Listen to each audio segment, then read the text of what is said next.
taitu anui ka pū te tahawa nanga he piti tuku e piti rangi. He whakaati ngā raha ki a koutou. Haere mai, haere mai, haere mai. Haere mai e ngā iwi. Haere mai e ngā waka. Haere mai e ngā tōpū mana. Haere mai e ngā ihi. Haere mai e ngā wahi. Haere mai rā i roro i ngā taiwhiratanga te riri o te rangi a te tapu o te rangi. Mana rā koutou e tiaki e mana ki roto i ngā tuahuatanga o te wā. Tatu atu ki a kingi tō i tia pōtatau te werawero. He tupua, he taniwa, he ariki, he kingi, he pauherega waka e pauherega tāgata. Nā mana ki taga ki runga ki aia, me tōna whare katoa. Kia kia ke au, ko te ao tairangi kāhu ki te rangi ko tūheitia ki te whenua, kahiria, kahiria, kahiria te ingoa kingi tūheitia. Koe oki rā te pauaru o te motu. Ngoko nei kātangi ki o tātou huhua ma te katoa. Ngā mate o te wā, ngā mate o te rā. Ngā mate oki, kua roe tūpai ngā rāwai rā. Anei, e tangihi anei i tēnei rā, anei e whakamaharatia i tēnei rā. Anei au a Orakau whenua, e mi nei ki ngā mate uhua, ngā mate kuaru peki atu ki tua, o wainuku tawiti o wainuku mabau, kei ngā mate e mai. Engari roto i te ahuatanga o te rā tēnei. Ka kia ke kia koutou maragabai, maragabai, maragabai. Maragabai kia koutou mokapuna. E whakamahara nei a koutou i tēnei rā. Koutou, i tuku i o koutou tata. Koutou i whawhai, koutou i pakanga. Mo te mana motu ake. Mo te tinoranga tiratanga, mo te mana Māori, mo tātou whenua, mo tātou mātauranga, ko koutou rā tērā e whakamaharatia nei te rā nei. Ngā mate uri noa, i te hiku o te ika ki nā paihau o te ika, ki te tairāheti, whakawiti i te puku, ki te hau auru, ki te upuka o te ika, whakawiti i te buana raukawa, ki te waipau namu. Kai ngā mata tēnā koutou maragabai, maragabai, maragabai. Anei rau motau ngā kano i ora, e pīkau nei a koutou kōrero, kai ware ware, kai ware ware, kai ware ware. I tōna wara, e ngā iwi, i konei Orakau. I puta i te kōrero. Ka whawhai tonu mātou, ake, ake, ake. I te rānei ko te kōrero ko tēnei. Ka Maumahara tonu tātou. Mo ake, ake, ake tonu atu. I runga i tērā e ngā iwi ko te reo aroha tēnei. Oko, o ngā iwi o konei. O te rā o Tainui Waka, huri noa, e mihi nei ki a koutou, e ngā iwi o te motu, e ngā Pākehā, e ngā tauiwi, o te rā tātou katoa, e whakamahara nei tēnei rā. I ruto i te rangi māri e te kotahitanga, me te arohanui, tēnā koutou, tēnā koutou, tēnā koutou katoa.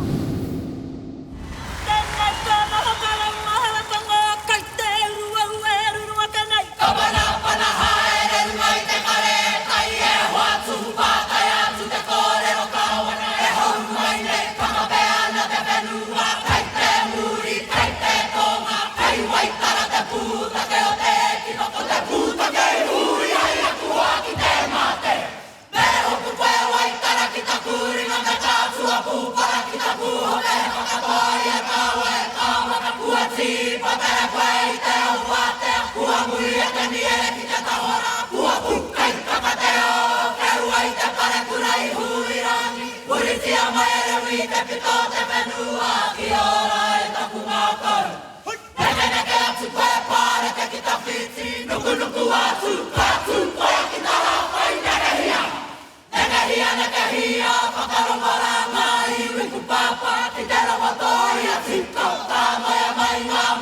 tike tike turakina mai urura Paruki Papa tangi e wanirai matahati ka ki pare puhunga Ataru tiro tiro ki te tahi pito ki te tahi taha ki wainga nui ki te ronga maua ta mea nā te hia kai tu paura te heu heu e te paira Papa kira rora kia tere raua kia tere pipi whakau e ko te maumaro ko tēnei ko paura Papa kore rawa ke rā e te kāngata kāputa te ronga ki ta piti I Aotearoa e tā koto nei Me whakatuputa ne pēr tātou e whai mā ki a mautahi ki te pū ki te taioha ki te te whatepa ki te pēne ti me tunu mai kiri taiwa ki roto ki te kohua hi rau rau ka kai karua ki whakatapua ki te aha te tau me te timo ai ki a huriri te kou ai ki pōne ke te toi ai ki te rana ki te pākairiri ki te pākua te hapūrana e koko ia te Pākehā Ka mātaki-taki I hoau I te riu o te pāpakanga, I te riu o te pāpāhuatanga. Nau mai, ki tēnei hōtaka e whakamāramatia ai te Puutake O Te Riri 2021 ki roto o Tainui Waka. Coming up in our special edition show, we will be talking to mana whenua. We're going to be talking to ngā mātanga pūkōrero, no roto mai o Orakau, no roto mai o Rangiaowhia, no roto mai o Waiari Paterangi, no roto mai o Rangiriri. Whānau, we're also going to be talking to the education sector, some parts of the ministry, and for the iwi inclusion as we work our way towards compulsory history in schools in 2023. No reira kia hiwake ki te Puutake O Te Riri 2021. Nau mai, the stories for us, by us, for the benefit of all. Ka tiake rā e te iwi ko te wāhanga ka mahu e tia I konei ka tōia mai ko ngā mātanga pūkōrero o ngā pāpakanga o ngā pāhuatanga kua tau nei ki roto I a tātou. Ka titiru atu rā ki te paekairangi kia Rangiriri kia Brad Totorewa. Ka titiru ake rā ki te whakahirahira o Waiari o ti rā e te tuakana e Frank Thorne. Ka titiru ake rā ki te rangi toikura ki Rangiaowhia ki te o whakatupu ki Orakau kia Tamerua. E aku rangatira, e aku tuakana nei noake nei te mihi o te ngākau kia kūtau. E tame, kua rongo nui a Rangiaowhia rāua ko Orakau. Tell us a little bit about the feel and the place of Rangiaowhia in Orakau prior to the invasion of the Pākehā. Before the proverbial hit the fan, Rangiaowhia and Orakau, in particular Rangiaowhia, was described as the food bowl of the Waikato. The orchards at Orakau, some of us from Orakau assert that that's how Orakau got its name, because of the ore, the foods from the rakau, the trees, or rakau. Coming back to Rangiaowhia, our tūpuna say that Rangiaowhia got its name because of the clouds, the ao, and how they covered the sky, and when it rained, fed the fertility of the lands. Ngaati Korokii-Kahukura, those clouds covering the sky, the rains that came from those clouds, attributed much to the richness of those lands and of those spaces. And prior to the invasion, Māori were very keen to share that. Kia ora kia koe tame I ngā pito kōrero. A tahuri atu kia koe, Frank. Not a lot is known about Waiari Kāori, te kaha kōrero tia. So just give us a bit of a snapshot about where Waiari is and what did Waiari look like prior to the incidents of the 1860s? Traditionally, Waiari is a communications hub for pūrahorua, but also it's a pahu, it's a wāhi pahu.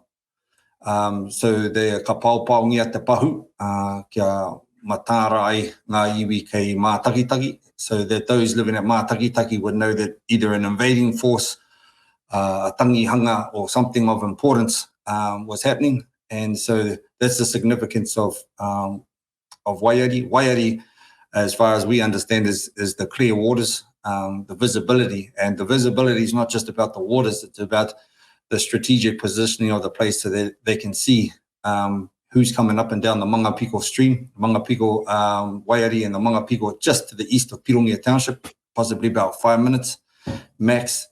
And it's very closely connected to Mangatoatoa to the south, which was, as I believe, also a pahu. And so our communication systems would work directly with the two, and also the two mātakitaki, where they'd send the communications over to Kāwhia. Te ariari o te wai, te ariari o te kōrero. Those of us on the call will remember the party lines, and so that was our communication system prior to Pākehā. Ka nui tēnei mihi atu ki a koe, Frank. Brad, kia tahuri tāua ki te kōrero mō Rangiriri. Almost everyone would have gone past Rangiriri at one stage or point in time. Give us a bit of a snapshot about Rangiriri prior to the 1860s. Yeah, I mean, the area of Rangiriri is, the people of Rangiriri is very, very much a river people. So we were the state highway of the time. And now I recognise the Waikato tribes and Maniapoto had to come past through Rangiriri. So we were a part of the export pipeline, so to speak. According to our tupuna, the original name of Rangiriri is Rauwhitu, and to which our tupuna whare on Mauri Marae, the name of our tupuna whare is Ngā Tumutumu or Rauwhitu, is an area where our tohunga collected rongoā. Now, no muri mai, if I can link in Horohora Marae, or Horohora, te horohanga o ngā tūpāpaku, people say that actually that name came about after the invasion. And actually, it came in before the invasion. And we understand that, I see Matua Tom there, and I'm thinking of, in Frank the Tuakana, I'm thinking of Mātakitaki, that when our northern tribes come through, ko te horo o ngā tūpāpaku wasn't to do with the Rangiriri invasion, but was to do with the invasion of that time around Mātakitaki time. So we had we're a fisheries community, harvested a lot of vegetables and fish at the same time.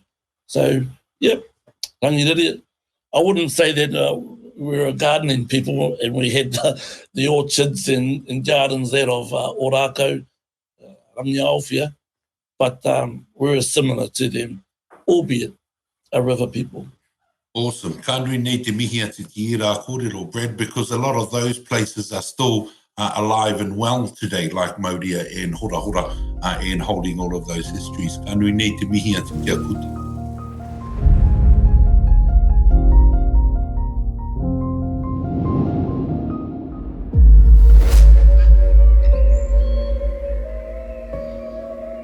George Grey commenced his second term as governor in late 1861.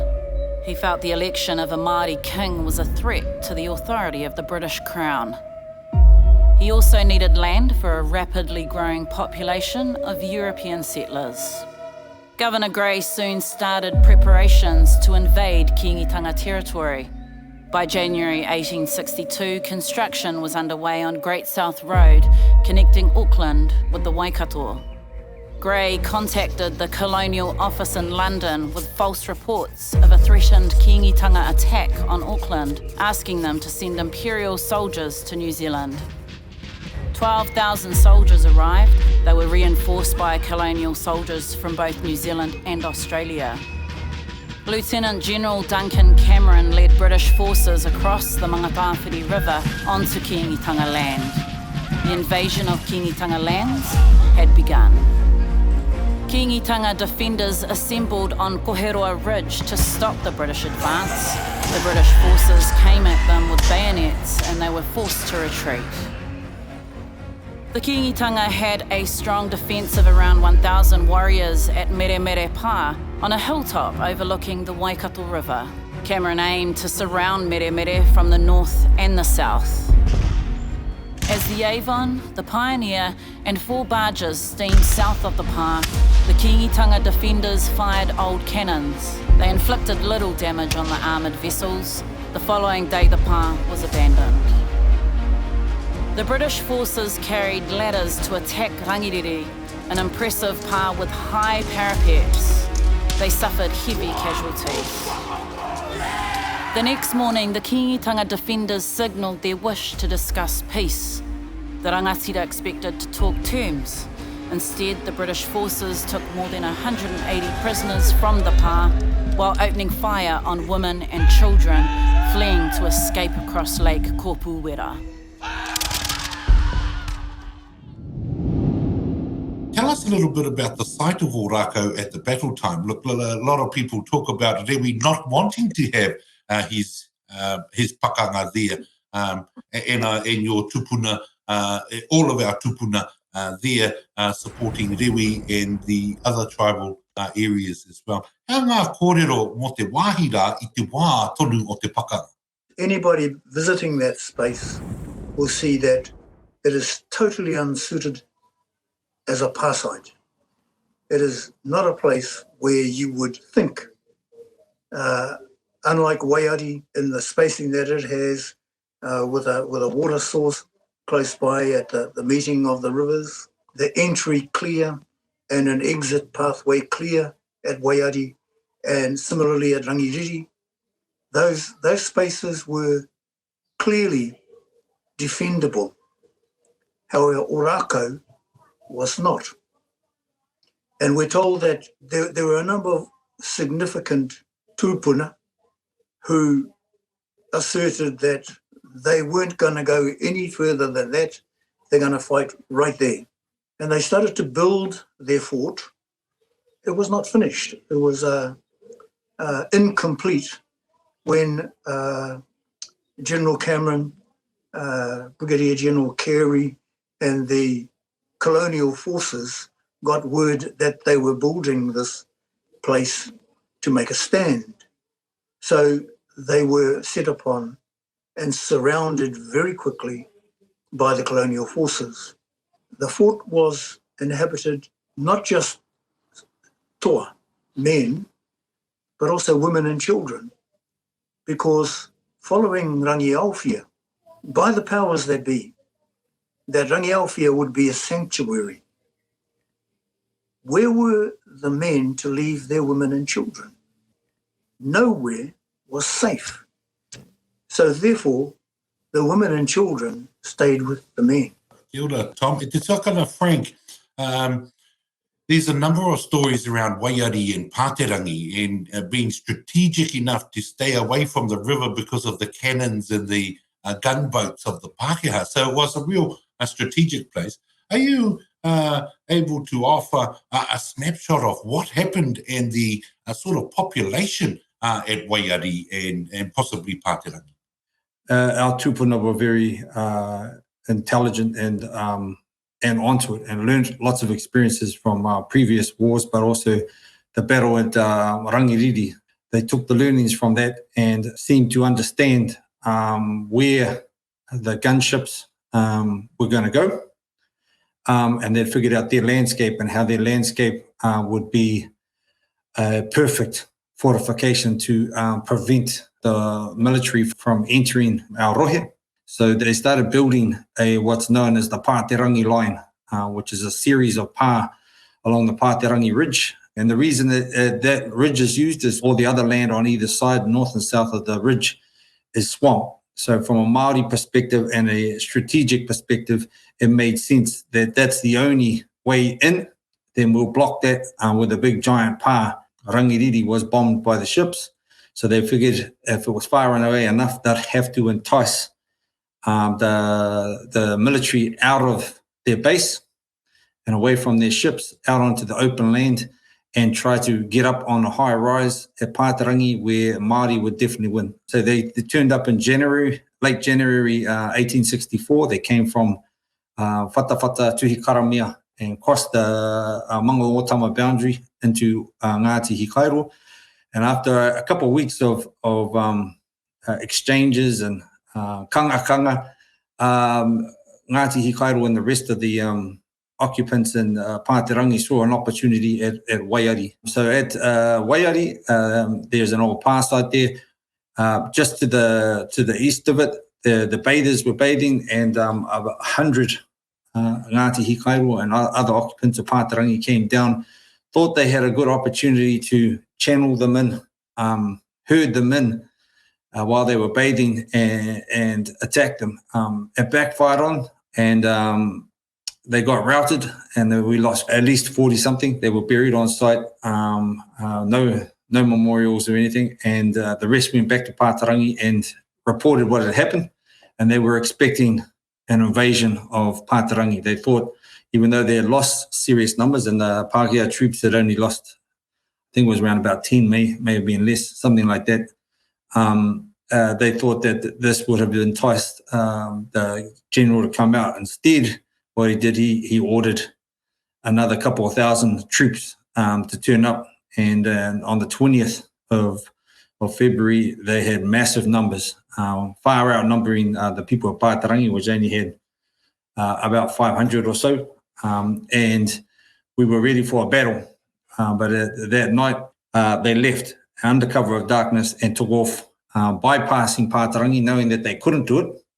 They couldn't attack it without great loss, and they couldn't do it without bombing Paterangi. So they couldn't win on an outright, out in the open battle, nor try and attack the Pa, because it was too strategically positioned and well defended. So General Cameron went straight to Rangiaowhia to hit the heart with wahine and tamariki and rangatahi were, but also where the kai was. So that's a little brief kōrero about the Paterangi. But when Ngāti Hikairo talk about Waiari, they talk about it's one and the same. Paterangi is the pa, the main pa, but it's connected to Puke Toke, Piko Piko, Puke Rimu, and Waiari. He no rā, e te rangatira e Frank tēnei te mihi atu kia koe. It just goes to show the absolute koi and the ingenuity and the adaptability of our tūpuna to employ those different warlike strategies from their whakapapa, from Hikairo, right through the generations, and ka nui nei te mihi atu kia koe. Look, Brad, just to go to you now, look, with the background of Rangiriri and, with the advent of the impacts from Tāmaki and Governor Gray himself in Tāmaki, give us a little bit of a kōrero about some of the occurrences that happened at Rangiriri from your view. Yeah, I suppose Rangiriri was a communications hub, because Rangiriri and Meremere is when our ancestors knew that an invasion was going to occur. And we can just refer back to Te Whero's kōrero with Governor Gray that absolutely illustrates the intent of the Crown invasion at that particular time. We understand that we were getting prepared. There is research that states that actually that took them 2 years to build the trenches. One of the reasons why was they said that our tūpuna used the excuse that we're trying to keep stock out of the immediate Waikato periphery there. So when we're talking about some of the events leading up to all of this, it all stems back to the resistance against the King movement and what it stood for. That's about it in a nutshell. In addition to that would be the arrival of the travellers from overseas. There are other words that we can use. They wanted land. The entrepreneurs in Tāmaki that wanted more land based on greed. And the only land that was available was over beyond the hills of Pūriri, there beyond the Bombay Hills into Waikato. And so to break Meremere's line, or Te Teo Teo Pā, Meremere's line in the Rangiriri was basically the gateway to Rangiaowhia, Waiari, and Orakau. So to answer your question, I suppose the events were all to do with the resistance towards the King movement. In that, in being prepared for that invasion, we must acknowledge the extreme intelligence that our mātauranga Māori, mātauranga tupuna of our tupuna there, to design, to construct, to engineer those trenches. Koina noho tāku tēnei wā. Karawe tī rā kōrero, Brad. Look, e aku tuakana, e mihi kau atu ana ki a koutou, ka wai hoake rā ngā kōrero I konei, tāri ake nei, ka hoki mai tātou, a me ngā kōrero o te nāia nei. We'll leave apiti hono, tātai hono, the past to the past, and we'll focus on what's happening at some of these sites in the here and now. Tēnei te mihi atu, tēnā koutou.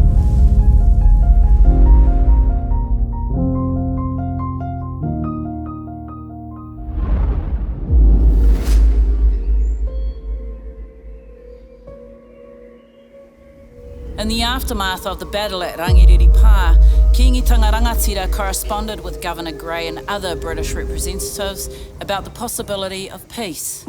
Grey wrote in a letter that he would discuss peace only if the British flag flew at Ngaatikorokii-Kahukura, the headquarters of King Tawhiao.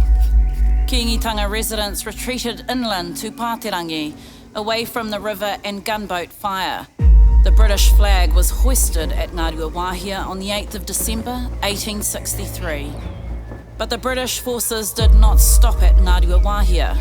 By January 1864, they had moved as far south as Te Riri. This was their base for almost a month, while they shipped enough supplies upriver to recommence their invasion. While the British forces were at Te Riri, Kiingitanga and British groups spied on each other's positions. The British observed strong new fighting pā being built at Paterangi and Pikopiko. On the 11th of February 1864, Kiingitanga warriors ambushed a group of British soldiers bathing at Waiari. Paterangi Pā was a huge and complex fighting pā with several kilometres of interconnected trenches. While Grey wanted the glory of defeating such a formidable pā, Lieutenant General Duncan Cameron refused to attack.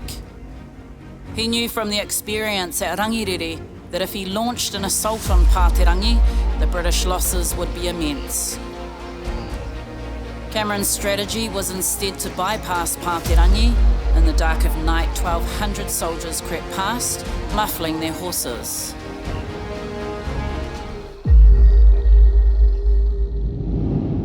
Kia hiwake ana rā, e te tō muritanga, ka tae mai ki ngā mahi e mahi a mai nei I nāia nei. It was awesome to hear the history and some of those stories and the mamae and how we're going to cope with that in the here and now. So I'm going to start, Brad, with Rangiriri. What are some of the initiatives to remember the past in our current sort of state of today? Kia ora, Rahui. We've held, in Rangiriri in particular, we've held some cultural festivals, and we've actually erected stages on part of not the old trench lines, but part of it. They call it a little reserve. And we've, over the last 4 years, we've held annual festivals, and we've invited taumata and tamariki to come and perform, have a kai, and briefly talk about trying to revive some of the waiata pertinent to that area. But of recently, we're in the middle of a project there of the rebuild of a section of the old trenches, and that's been quite extraordinary. In the last 2 years, we've purchased part of the land that sits on the edge of Kopuera Lake, Te Roto. Its original name was Te Karaka, and the first time Waikato Tainui in particular has owned that piece of land in 158 years. We've purchased that part of the iwi, and we've been allocated funds to build the reconstruction of the trenches. So we're currently reconstructing a section of that's 120 metres longer than a football field, long. And that's what we're doing right now. We'll be the first that I know of in Aotearoa, maybe in Te Ao, of the iwi is taking a hapuu that's taking an initiative to rebuild our trenches from the 1800s. So that's what we're doing there. Ka rawe I nā kōrero. Kia tai mai kia koe, Frank, and again, these European strategies of putting roads through the Paterangi line, or, those sort of breaking the back of the pā and things like that. Whether it be collation of stories or publications or commemoration sort of insignias, what are some of the aspects that are happening around Waiari Paterangi at the moment? Can only speak on behalf of Ngaati Hikairo. For Ngaati Hikairo, Paterangi, before they put a road in, the government, farmers, with the instruction of the government, farmers were given the land almost instantly, and the instruction was destroy the pā. And that's exactly what they did. So if you go to Paterangi, there is physically no evidence of a pā site there. As we said before, about 5 miles wide, but it's all gone. They then put a road right through it. So as you said, there's a road. It's not a highway. I can't remember the name of the road. It's a country road, but it just looks like a genuine English countryside farm that's sitting there. Quite nearby, there's a memorial for the Pākehā troops, and there's a memorial for those that died at Waiari for the Pākehā troops, but there's no memorial evidence for our tupuna. In regards to celebrations or commemorations, or be commemorations or recognition rather than celebrations, we have been involved in the claims process, and a lot of that was part of the raupatu and trying to ensure that the Ngāti Hikairo story, pūrākau, in regards to the pakanga, have been brought out. And thanks to our tupuna Neto, Hopa, Kahu Whirokaumoana, and Mac Bell, a lot of those stories have come out, and a lot of histories, oral histories, have been recorded. So we've been quite vigorous in getting those stories out. Now we're looking at wānanga internally. So similarly to the Ngāti Naho kaupapa, we want to keep it internal. We want it to be kōrero tuku iho, so that our people can live and breathe this stuff. And then when it comes to commemorations at Waiari and Paterangi, when they're there, they're living and breathing those stories, and they whakatinanatanga. Kia ora kia koe te rangatira. E tame, since 2014, Rangiaowhia has been hosting commemorative days around the 20th, 21st of February. Is that important for the wider community as well? Absolutely, Rahui. We're keen at Rangiaowhia that we share those stories as widely as we possibly can with those who descend, are not responsible for it, but descend from those who were responsible for it. So we welcome the widespread.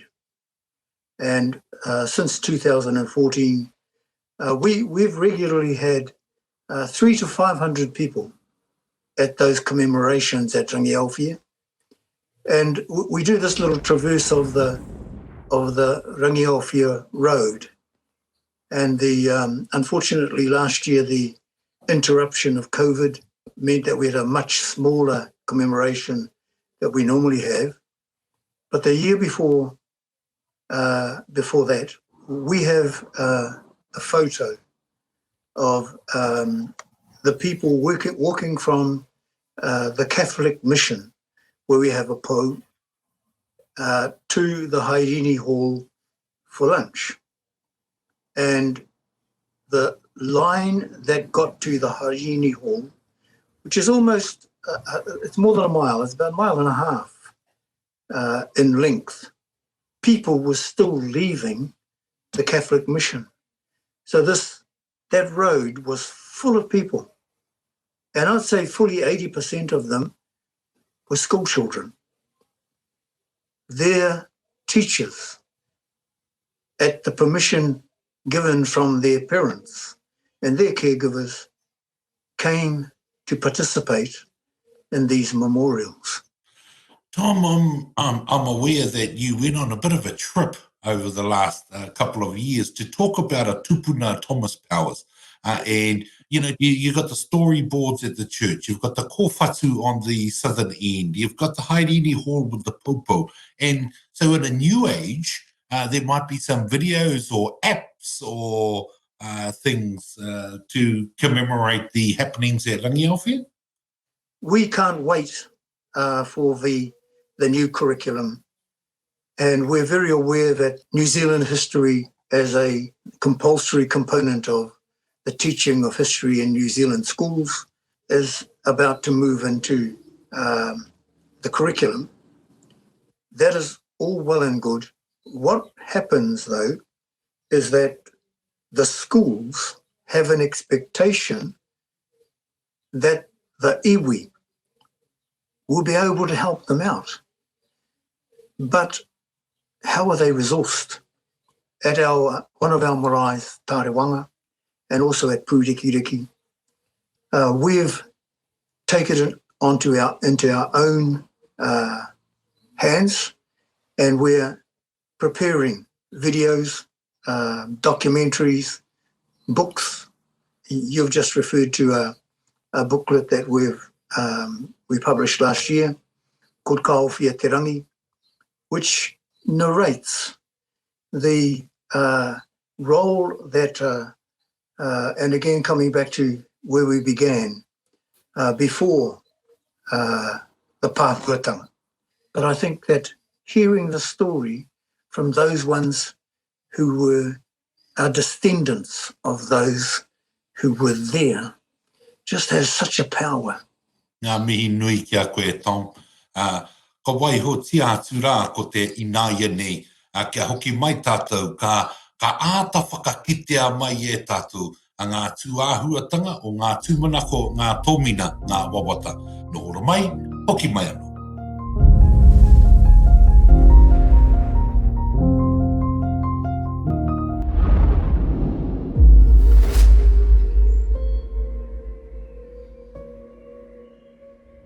After sneaking past the imposing Paterangi Pā, the British forces came upon the undefended Rangiaowhia village the following morning. They aimed to break the supply line of agriculture from this area that fed the Kingitanga forces. The brutal British attack was completely unexpected by the Kingitanga defenders. Rangiaowhia was an agreed sanctuary for women, children, elderly and the disabled. This agreement was violated by the Forest Rangers, a specialised British fighting force who on this day fired recklessly. The Kingitanga defenders knew they had to avenge the atrocities at Rangiaowhia. The following day they quickly dug a defensive trench, then lined up on Haerini Ridge. They fought the British forces staunchly, but were eventually pushed backwards towards Rangiaowhia by cannons and armed cavalry. The next day, British forces invaded Kihikihi, home of the great rangatira Rewi Manga Maniapoto. They set ablaze his carved meeting house, Hui Te Rangiora.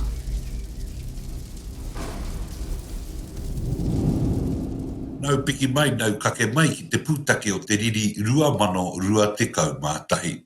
Kei konei māua ko te honore minita Calvin Davis, āta whera I nge te hi o ngā kōrero. Minister, ka nui nei te mihi atu ki a koe. Can you share with us why do you think it was important for this kaupapa to be implemented into our kura? Tēnā koe e Rahui. Look, first of all, I think we need to acknowledge, pay tribute to those young women from Otorohanga College who actually brought this kaupapa to the steps of Parliament. Really, they were the drivers behind the kaupapa about our history being taught in schools. And it is important because access to our language, our culture and our history is a right. It's not a privilege.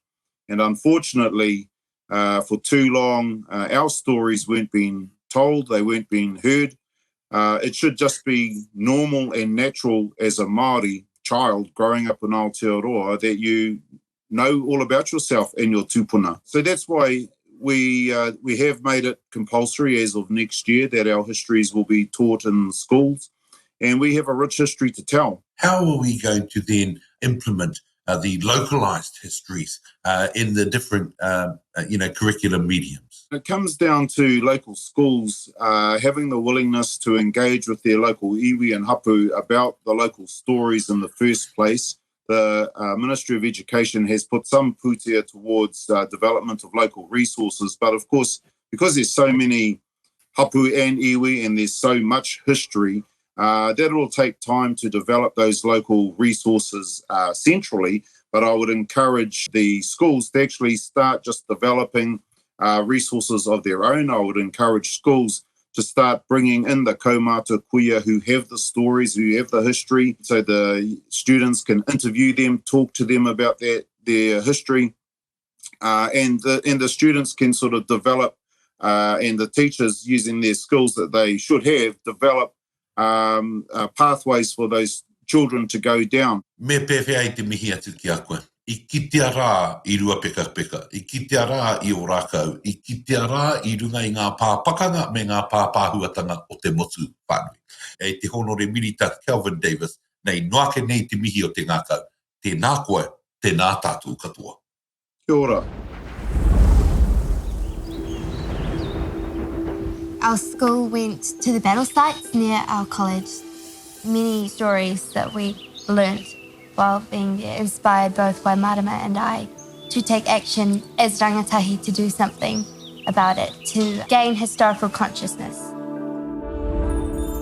I felt really privileged being there with not only the students but with the kaumātua as well, and getting to know what had happened at those battle sites, and I just felt really inspired and I felt really aroha for them and their families at what had happened.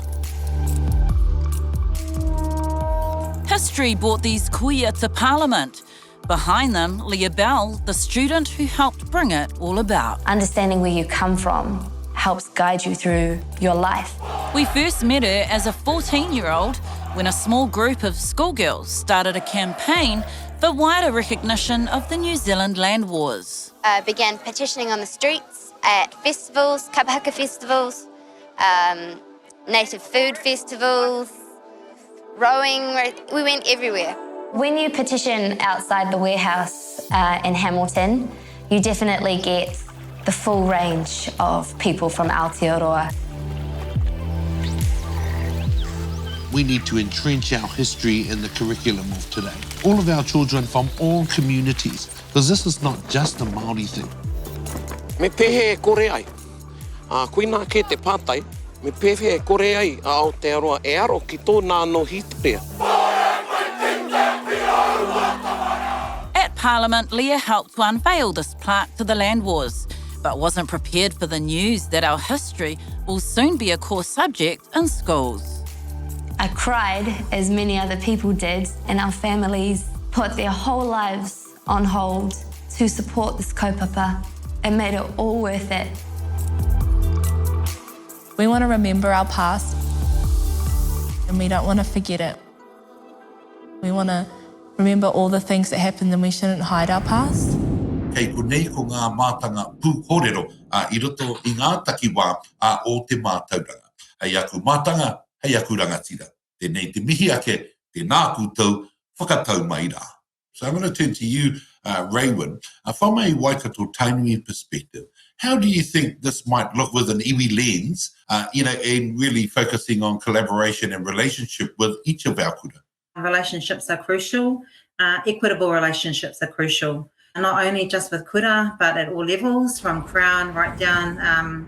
Relationships with other iwi, relationships that iwi have with our hapū, whānau and marae, and then the relationships that iwi have with our kura. I advocate that our Māori medium sector, our kura kaupapa whare kura kohanga reo, have the strongest relationship with iwi because they have been bastions of looking after and kaitiaki of our mātauranga in the schooling system on behalf of and for our learners and for our whānau. So I see our collaboration with kura kaupapa and Māori medium sector as being crucial to ensuring that our whānau then grow in that mātauranga, but also our relationships with English medium schools to ensure that they understand what it is that they need to be able to do to be able to work with whānau on the ground to ensure that our stories are captured and shared in the way that our mana whenua believe is important to them. Tarau e nā kōrero, ko te whakapūmautanga tēnei a te tiriti o Waitagi ki runga ki te kāwanatanga me te rangatiratanga, ka nui nei te mihi ki tēnā whakaoro. Ana tēnei te mihi atu kia koe. Look, te pukenga he hou tēnei tū āhuatanga te pukenga. It's a fairly new sort of construct, but down the track, what might be some of the vocational opportunities for, that can springboard off this particular kaupapa? O tuatahi ake kei te tino tautoko mātou o te pukenga I tēnei kaupapa. We also believe that the maro hou is an important foundation to build an equitable Aotearoa.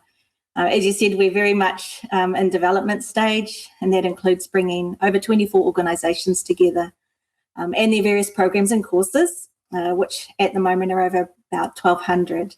From 2023, we'll have over 250,000 learners with Te Pukenga. And what we know about them is that many of them have school-aged tamariki, many of them are parents. And speaking with them, they tell us that, learning success is enabled by home environments that support that. So we think that we've got an important role to play in supporting those parents who are our learners to support their tamariki who are learning this maro hou in their kura.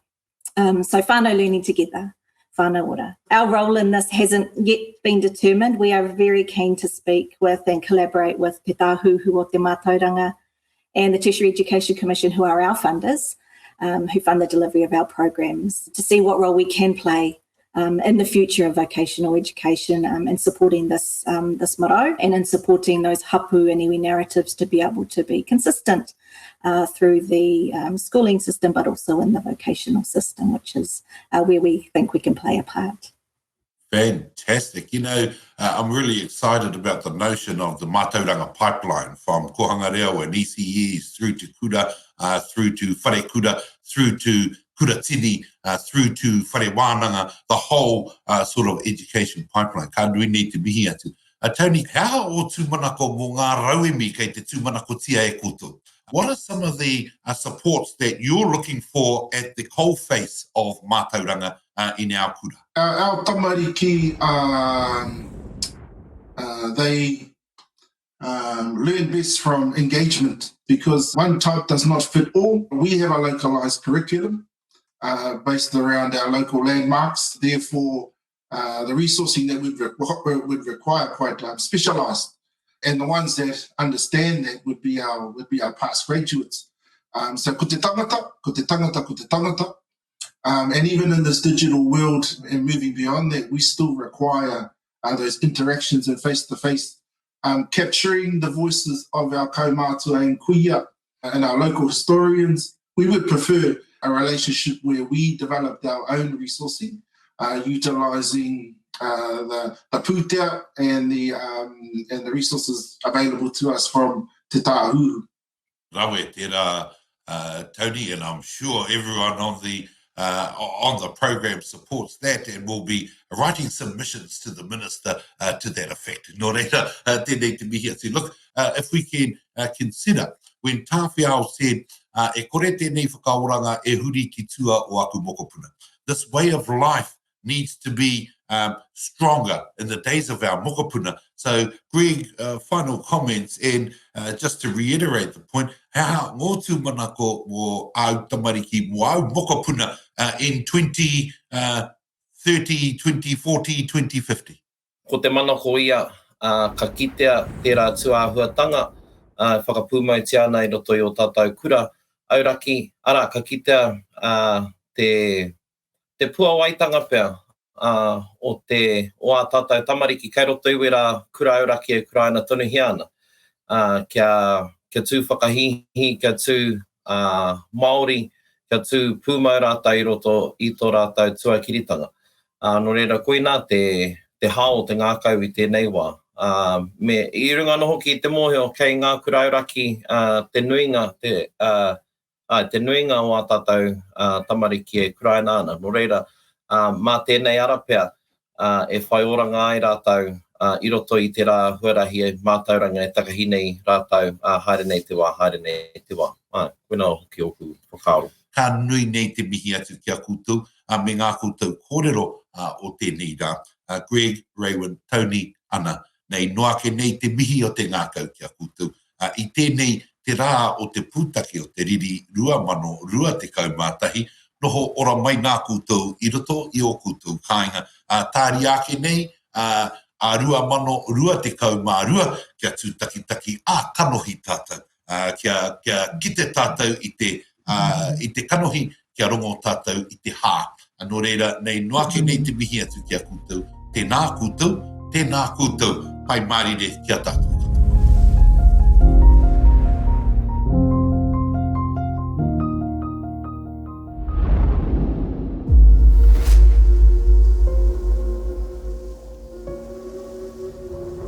During the 5 weeks after the brutal British attack on Rangiaowhia, iwi and hapuu from across the North Island assembled to help build and defend Orakau Pa. Their desperate need to stop the advancing British forces brought them together. Orakau Pa was not yet complete when 3 columns of British Crown forces surrounded the Pa from different directions. They were met with heavy fire from the Kingitanga defenders. The Pa withstood the assault. Yet over the next 2 days, more British soldiers joined the attack on Orakau. Eventually, around 300 defenders within the Pa were sorely outnumbered by more than 1,500 attackers. By the 3rd day of fighting at Orakau, supplies of food and water within the Pa were depleted. Kingitanga warriors resorted to peach pips as ammunition. The British forces had been digging a zigzag sap which now reached close enough to the Pa to fire cannons and grenades inside. The surviving Kingitanga defenders formed a chain with warriors surrounding the rangatira and children, then calmly filed out of the Pa. Then they sprinted across the wetlands in the direction of the Pūniu River. The British armed cavalry hunted them down on horseback and callously killed many. Those who survived crossed the Pūniu River. They would live in exile on the other side of the river for 17 years in what came to be known as the King Country. Grey and the British Crown deemed them rebels for defending their homes against the invading soldiers and confiscated 1.2 million acres of their lands. Ko tirohia te o mua, ko tirohia te o nāia nei. Ko tae mai te wā, kia te tiro tātou ki te anamata. Frank, I'll start with you. What would you like to see for your tamariki and your mokopuna with regards to Waiari and Paterangi? So Waiari is, apart from brief mentions in different history books, mostly not by us, it's not known. And I think one of the parts of that is because it's not seen as an attack on the government's part, so it's not a battle, open battle, and also because for many instances it's considered different because it's an ambush where Māori are seen as the aggressors. It's not been seen and not been heard. It's a new space for us. Rangiriri, Orakau, Rangiaowhia, they've all been told by other people, so it's good that tangata whenua are now telling their stories, but for us, it hasn't been told at all. Ngaati Korokii-Kahukura lost potentially a good quarter of our male population in 1864 in February. There was a few women as well. There was at least 15 women at Waiari and Paterangi of Ngaati Korokii-Kahukura. We lost a good chunk of that, as well as our rangatira, our senior rangatira. So a decision was made after that to not move forward to Haerini, which was after Rangiaowhia, and Orakau. The decision was if we were to, we would all be dead. That's been seen in different lights for different reasons by different parties, and we want to be able to share our story to understand that that's then determined how we've been involved in the wars, how we've been perceived by the government and others, and we want to be able to express ourselves through wānanga, through film, through puka, through memorials, and how we move forward is a story told by us. Tom, just to touch on Rangiaowhia, what are some of your visionary tūmanako mo te anamata o Rangiaowhia? The struggle continues And the biggest struggle, I think, is in the ignorance. People don't know these things. And so you operate from a point of ignorance. And very often decisions are made which are ignorant, not because they're not good decisions, but because they just don't know the background of these things. Both those who are the descendants of those from Rangiaowhia, and because they were ejected into the four winds, many of them don't know who they are.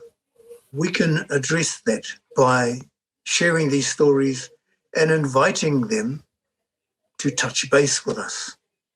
So using this technology, using Facebook and our own websites, we're addressing some of that ignorance. What I would like to see is that there is land and if not a marae, a papakainga for Ngaati Apakura at Rangiaowhia, which has its own kohanga reo, kura kaupapa, whare kura, all of those things happening where, again, to push a point, we can tell ourselves our own stories in our own way, using our own resources, and share those with anyone who wants to be a part of it. I think that's the future, Rahui.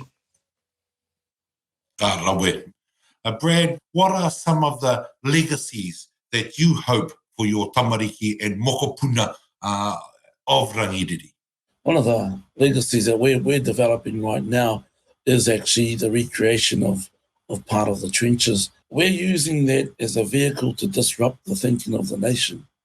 And that's what we've been doing, decolonising the minds of anybody that comes into the Rangiriri area, and then we'll repack it with our narratives.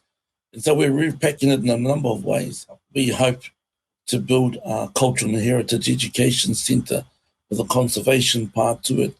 And what's happening in Rangiriri right now is that a lot of taonga are presenting themselves. Waikato, patu, toki, all those types of things. And, you know, we're locked down by legislation having to give them over. And we're trying to position ourselves to actually do exactly that. And when I say disrupt the thinking, there's a part of our tour, so we run tours.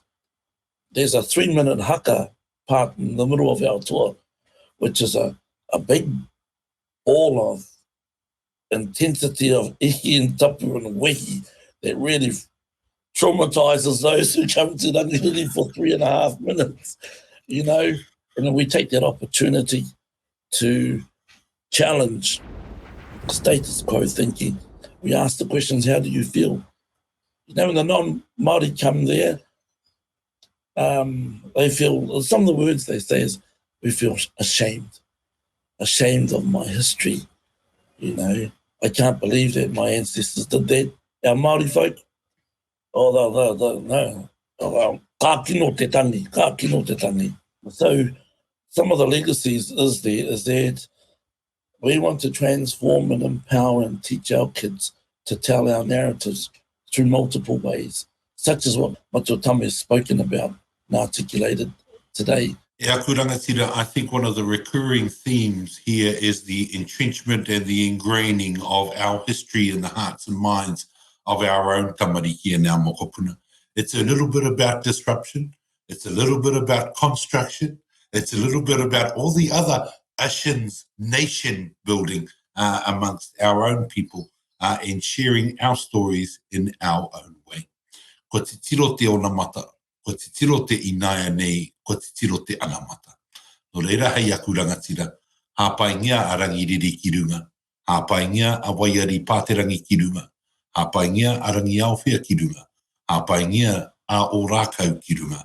And although we subscribe to the Anzac sort of missive of lest we forget, me Maumahara tātou. It's an obligation and a responsibility on us and our tamariki and our mokopuna to remember the stories. Nō reira, e aku rangatira, nei noake nei te mihi o te ngākau kia kūtou, kua hono mai I tēnei rā, hei aku pū kōrero, hei aku mātanga kōrero, hei aku tuakanga, te nā kūtou, Tēnā koutou, kia ora tātou katoa. E koe mā, e koro mā, e whaia mā, tamariki mā, mokopona mā, tēnā koutou katoa. Pike mai, kake mai kia koutou. I wish to specifically acknowledge Kingi Tuheitia and the Tainui Waka, the Kingitanga and the people of Maniapoto, Tūhoe and Te Rohe, Pōtai. Today we mark Te Puutake O Te Riri, our National Day of Remembrance for the New Zealand Land Wars. I was looking forward to attending this commemoration at Orakau in person as one of my first official engagements as Kawana Tianana Governor General. However, I'm pleased for the opportunity to speak today and to reflect on the significance of this day for all New Zealanders. On Te Puutake O Te Riri, we pay homage to our tupuna who fought in the New Zealand wars by remembering their courage and the sacrifice of those who died on both sides of the conflict. By commemorating these events, we enhance the mana of our history and allow ourselves to forge a future based on greater honesty, respect and understanding. This year we specifically acknowledge the impact of these pakanga on the iwi of Tainui, Maniapoto, Tūhoe and Te Rohe Pōtai. Those who lost their lives, were displaced or had their land and resources confiscated. Actions where consequences continue to be felt. In 1995, Queen Elizabeth II delivered an apology from the British Crown to the people of Tainui for being wrongly labelled as rebels for the invasion of their land and for the wrongful seizure of their resources. The passing of the Waikato Raupatu Claims Settlement Act was another important milestone for Waikato Tainui and treaty settlements that continue to provide a platform for open dialogue and conciliation through our justice system. As Governor General and representative of the Queen as our head of state, I see the importance of my role in encouraging cohesion and unity amongst all New Zealanders. My own dual Māori and British whakapapa reflects New Zealand's founding relationship, a relationship like any that requires continued care and attention.